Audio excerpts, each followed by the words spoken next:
Mas falando nessa ponto de discordância, entendeu? Eu vejo vocês e eu não acho que vocês são tão diferentes assim um do outro na questão política da coisa, entendeu? Eu acho que tem muitos pensamentos de vocês que são o mesmo. Eu não vejo uma diferença muito grande na ideia política dos dois. Onde vocês acham que vocês se diferem mais, assim? Olha, eu acho que duas grandes concordâncias que eu tive com a Tabata dentro da Câmara foi a reforma da Previdência, que é um dos pontos que a Tabata mais enfrentou dentro da esquerda, né? Marco de saneamento também, uma coisa que acho que a Tabata também enfrentou bem. Mas acho que a gente deve ter discordâncias sobre até onde a interferência do Estado na economia. Muito provavelmente a gente deve discordar, ela deve defender mais do que eu. Cotas é uma coisa que eu sei que a gente discorda. Ela é a favor, eu sou contra. Eu tenho uma dúvida, tipo, direitos LGBT, direito das mulheres, do negro, você falou que você é contra cotas. Sim. Mas como você se posiciona, por exemplo, sobre, sei lá, pessoas da comunidade LGBT terem os mesmos direitos que a gente tem na hora de se casar, de adotar uma criança? A favor, claro, não pra mim. Então aí também é uma Eu acho concordância. que em termos de É por isso que eu o liberal defende, vocês, defende igualdade perante a lei, dentro do independentemente de quem espectro político, seja. Eu não vejo vocês muito distantes um do outro, assim. Pra ser sincero, eu acho que vocês estão bem próximos, assim. Talvez seja porque o Brasil tá tão polarizado, sabe? A gente os extremos cada vez indo mais assim. E o Bolsonaro coloca uma perspectiva tão absurda em tudo que quem é do campo democrático e faz um debate minimamente razoável fica mais próximo. E eu não acho que isso é ruim, eu acho que isso é bom, porque a gente tem um governo corrupto, autoritário e bizarro para derrotar, e a gente tem que saber reconhecer as semelhanças. E nesse sentido, eu estava junto com o MBL na rua para pedir o impeachment do Bolsonaro, apanhando da esquerda por causa disso. O PT não tava, né? Que eu me lembre, não. Não. Eu acho que não. Foi o que Porque é bom atacou que a o gente, PT inclusive. existiu, o Bolsonaro. Claro, retroalimenta a candidatura do Lula. Se o Bolsonaro sofre um impeachment, ele não pode concorrer, daí o Lula vai bater em quem? Exatamente. Né? As candidaturas se retroalimentam. Mas é exatamente o que o Bolsonaro fez. Ele colocou tudo em perspectiva. Porque é tudo tão desastroso e tão ruim. E, sabe, a tragédia que foi a pandemia, que mesmo as pessoas que a gente fala, cara, jamais vou caminhar com essa pessoa. E aí você fala, não, se é para derrotar o Bolsonaro, vou, sabe? E Sim. isso acho que está acontecendo meio que com todo mundo. Em termos de perspectiva de direita, assim, acho que o Bolsonaro pegou um país com a direita em ascensão, no Congresso, nos executivos estaduais, no Senado, e com o Lula impopular, inelegível, preso, e está devolvendo o Brasil com o Lula solto, elegível e com chance de ganhar no primeiro turno. Favorito, né? Que é coisa que, assim, o Lula não teve chance de ganhar no primeiro turno, nem quando ele estava com 80% de aprovação. Nem quando ele disputou com o Alckmin e o Alckmin teve menos votação no segundo turno do que no primeiro, o Lula teve chance de vencer no primeiro turno. Então, foi tão bizarro o governo Bolsonaro que ele está entregando uma popularidade que o Lula não teve nem no governo. É verdade. Isso é muito bizarro, porque tudo no Bolsonaro é um pouco bizarro, mas isso daí é particularmente bizarro, porque toda a plataforma política do Bolsonaro é anti-PT. E ele tá entregando. E assim, ele entregou já, na verdade, o Brasil na mão do PT, fazendo tudo que o PT. Assim, tudo que ele enchia o saco que o PT fazia, e que se ele. Ele fez também. Né? Esse lance de. Pra mim, o principal sintoma disso é como ele entregou os cargos dos ministérios, cara. Porque assim, ele entrou com aquela promessa do Ministério Técnico e, porra, na primeira discordância ele manda embora o ministro da Saúde. Vários ministros? Vários. Sim, no meio mandou embora o ministro da Saúde no meio da pandemia. No meio da pandemia. O que é muito bizarro. Então, assim, tem um componente aí do governo do Bolsonaro que ele é especialmente bizarro porque ele tá... Eu não sei, parece que ele reacendeu a chama do lulismo, de certa forma. Mas Sim, sabe uma coisa concordo. que eu acho que é pior do que a questão dos ministérios e que o povo fala pouco? Orçamento secreto. Isso é bizarro. Todo mundo aqui, entendo eu, foi muito crítico do mensalão, certo? É bizarro você pagar um deputado para votar junto com você. Hoje a gente tem um orçamento secreto, que é quase 20 bilhões de reais. Acho que tá chegando nesse valor mesmo. E assim, tipo, não é o dinheiro que a empresa deu. Para mim é muito pior. É o dinheiro que deveria ir para a educação, deveria ir para a saúde, para a segurança, que você pega dinheiro do povo e distribui para os parlamentares que estão votando. A um preço muitas vezes maior do que foi o mensalão, com acusações muito graves de que parte desse dinheiro é desviado. Que aí é onde entra o tratoraço, 3 vezes o valor que deveria custar. E as pessoas não estão chamando isso de bolsolão. Tipo, é a mesma lógica, só que com dinheiro público e muitas vezes superior, sabe? Por que O cara fala meio que legalizou o mensalão, né? Foi legalizado. Institucionalizou, Mas não sim. foi o Bolsonaro que fez isso, foi o Congresso, né? Com a base do Bolsonaro. né? Cara, Sim, assim... mas Assim, né? o que eu escuto... não é do- que ele fala assim, o tô que eu- amarrado, tô Todo entregando mundo quer lá, é o dinheiro. sistema que é isso, né? Não, mas o que eu escuto de deputado da base é o seguinte, o Bolsonaro, ele nunca quis negociar com o Congresso. E aí, o que ele falou pra gente? Ele falou, olha, quanto vocês querem pra eu não ter que pisar no Congresso? E ele, assim, foi por causa da anuência dele, assim, nenhum chefe do executivo nunca fez, foi da disposição dele que surgiu o orçamento secreto. Ah, é? Foi. E por que é secreto? Porque os caras falam que tá Não lá. Porque Não tem que prestar não conta tem de porra transparência. Tipo, por mais que a gente saiba que tem desvio e tem muita coisa errada, cada centavo do orçamento público a gente sabe para onde está indo. Esse orçamento secreto é um cheque em branco.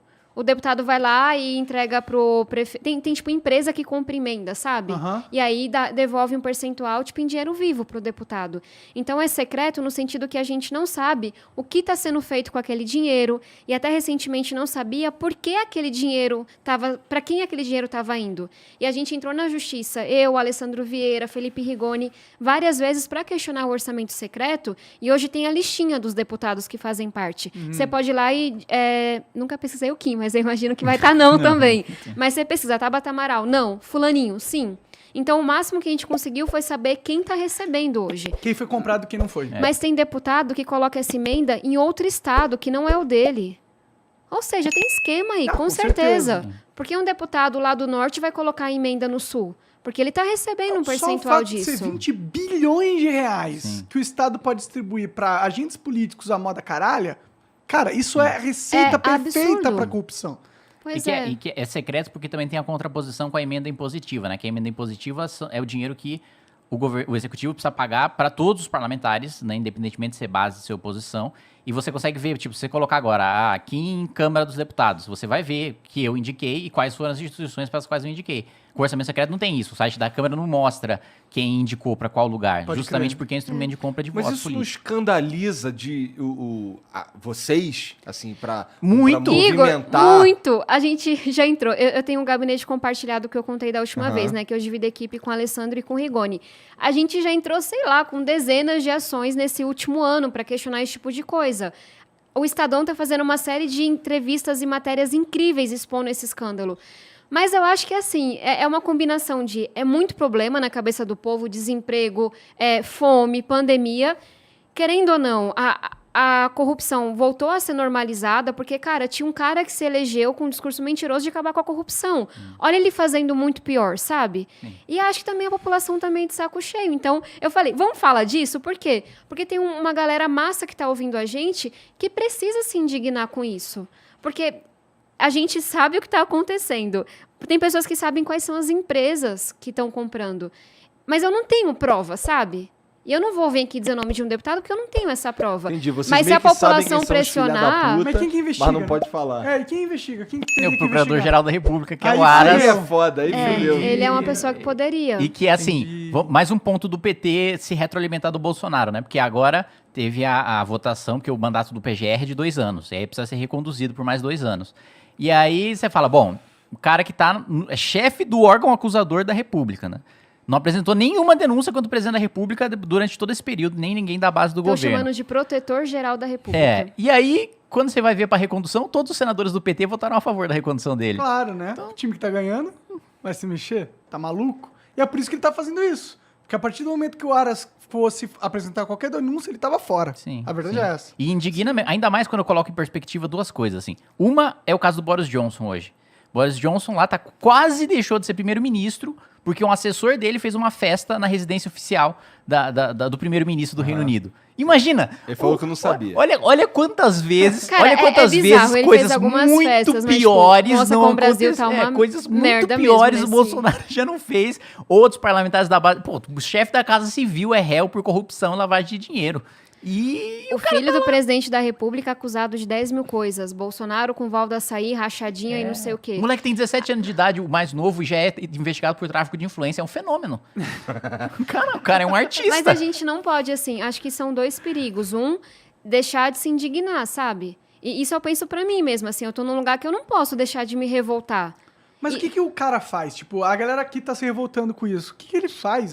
Sabe, muito parte da gente não fazer nada, porque eu acho que não tem nada pra fazer, tá ligado? Cara, mas tem, assim, aí entra no segundo ponto que eu ia dizer, mas como é que a gente continua se revoltando sem querer mandar tudo pelos ares? Porque eu sinto que as pessoas foram lá e apertaram o botão do dane-se, ou foda-se, depende do público, e elegeu o Bolsonaro. Tá tudo tão ruim, nada nos representa, não tem jeito, vamos eleger esse maluco pra ver se destrói tudo. A gente viu que não dá certo, que é muito pior.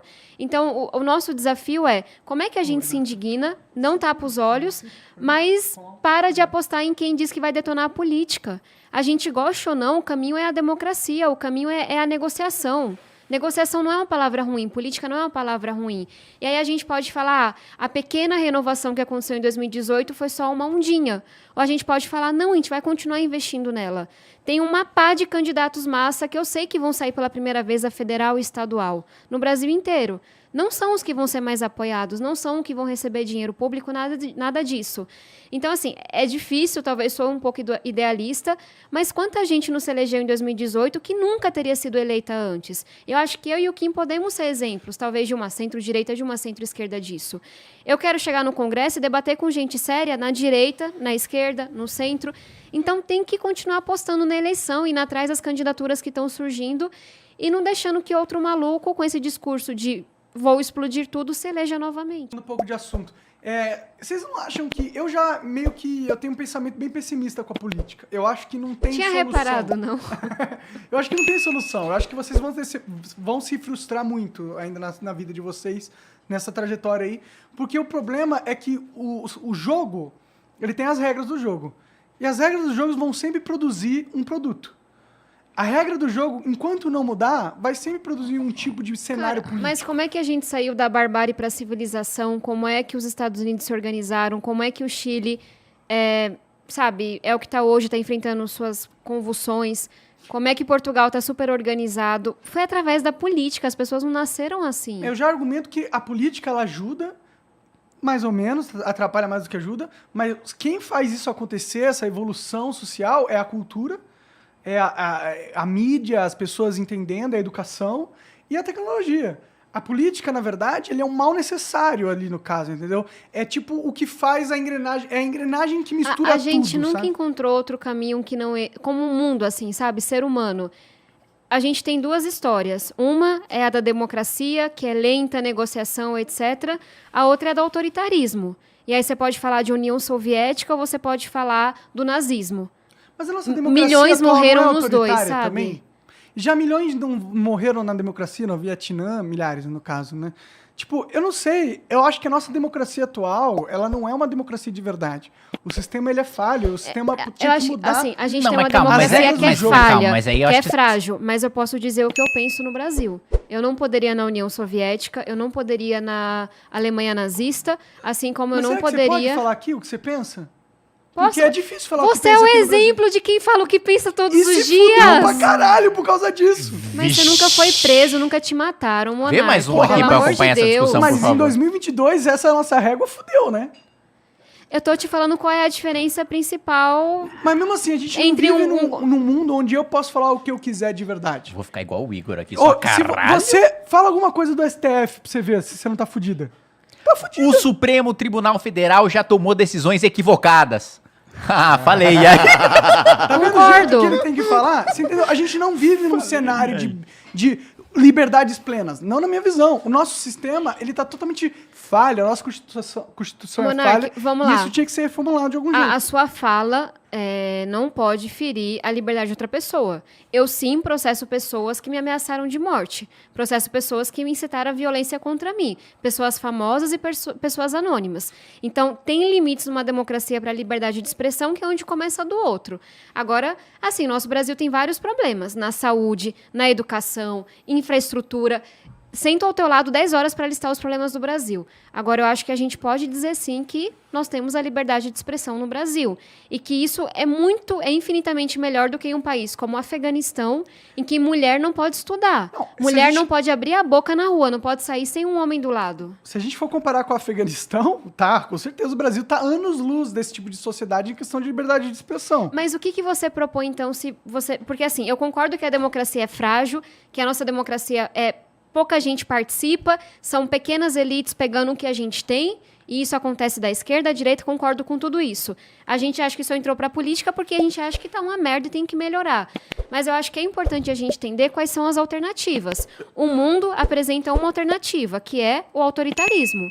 De esquerda ou direita, eu tô correndo disso. E se a gente for pro outro lado? Qual que é o outro lado? Dividir ainda mais o poder político.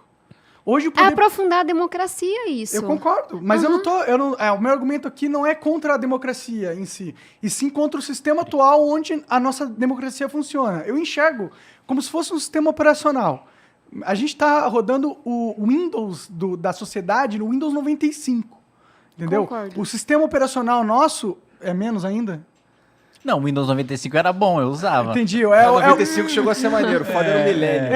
A gente tá usando o Windows Milênio e a gente não sai dele, entendeu? Não, mas eu posso fazer uma pequena interferência? Manda. Eu acho o seguinte, eu já acreditei muito que um dos principais problemas do Brasil era o sistema político. Eu, por exemplo, sou defensor do voto distrital misto, né, que é você dividir por distritos e você ter uma parte que é voto por partido, tá, para ter o voto ideológico, porque não existe, salvo algumas exceções, não existem bairros ideológicos, né? E sou parlamentarista, também acho que é um modelo superior, que é melhor do que... Mesmo a maior democracia do mundo está vendo os problemas do presidencialismo, que é os Estados Unidos, e a Europa teve, na minha avaliação, experiências mais bem-sucedidas. Mas, depois de ter experiência no Congresso, né, aí quase terminando aí meu primeiro mandato, eu acho que o nosso problema não é o sistema político. Eu acho que o sistema político não mudaria grandes coisas na composição política, no jogo político. O grande problema é, nós estamos num país extremamente pobre, e apesar de ter um discurso muito difundido de que a gente está num país rico, estamos num país rico, não, a gente está num país pobre. E esse país extremamente pobre, o eleitor não sabe qual é a função de um deputado federal. E por não saber qual é a função de um deputado federal, ele acha, e assim, eu não estou culpando ele, porque se eu fosse ele, eu teria a mesma atitude.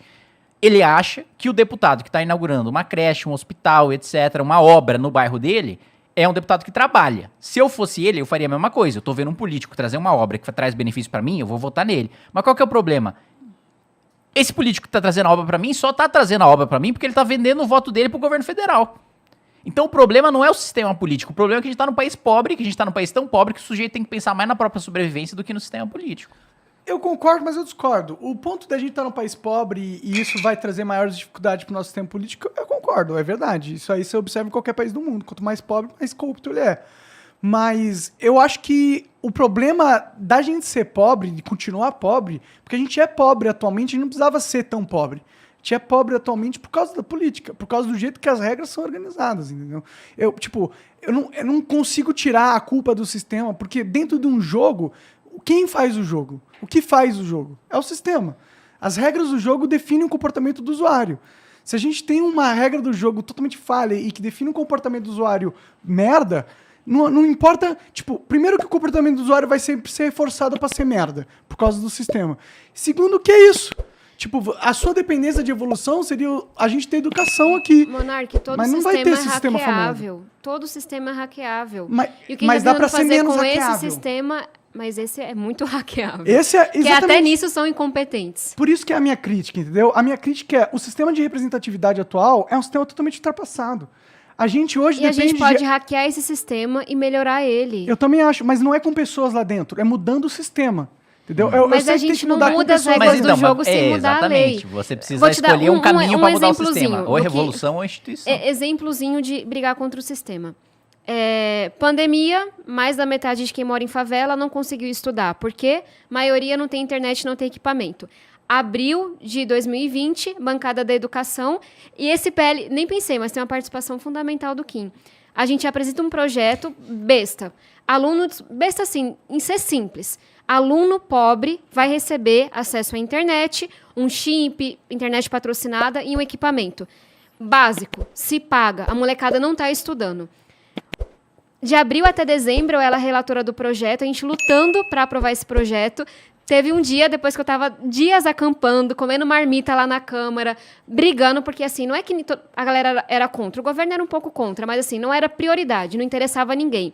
O Kim, você lembra disso? Quase meia-noite, assumiu a presidência temporariamente e aprovou o meu PL de conectividade. É verdade, Toca aqui, é verdade. Eu não lembrava disso. Eu lá, dias, assim, sem brincadeira, comendo marmita, sem sair, enchendo o saco. Eu sou boa de encher o saco da galera. Aprovamos. Ou seja, a solução é um golpe, né? Que foi o que eu fiz. Eu não ia colocar dessa forma, ele só assumiu temporariamente. Mas, gente, não tinha quase ninguém. Ele assumiu a presidência, eu tava lá no chão, tava o general Peternelli, lembra? Eu lembro, E Peternelli. a gente aprovou o projeto quase meia-noite. Foi pro Senado, conseguiu aprovar no Senado, o Alessandro Vieira ajudou. O governo federal vetou o projeto que era fundamental no meio da pandemia. Mobilização, tava lá toda semana, sentava alguém, ligava, enchia o saco, conseguiu derrubar o veto. Qual que foi a mentira da vez? Que não tinha fonte de orçamento. Não tinha fonte de renda, Sendo que eu fui uma das autoras, eu era relatora e tava lá a fonte, FUSH, que é um fundo que foi criado para universalizar as telecomunicações, que o governo nunca tinha utilizado. Enfim, né? Um fundo bem maior do que precisava. Aí a gente foi lá e derrubou o veto. O que o governo fez? O governo... Como é que foi? Deixa eu lembrar a ordem. Entrou na justiça para anular o projeto. Aí lá foi a Tabata, com o Rigoni, com todo mundo, fazer reunião com o ministro do STF para explicar como isso era bizarro. Não achasse pouco, o governo editou uma medida provisória, que é uma lei que começa a valer, para anular o nosso projeto. Aí lá foi a Tabata, reunião com o presidente do Senado para explicar que não era para votar aquela medida provisória. A medida caducou, venceu o prazo dela. O STF falou que a lei era constitucional, que o governo tinha que implementar.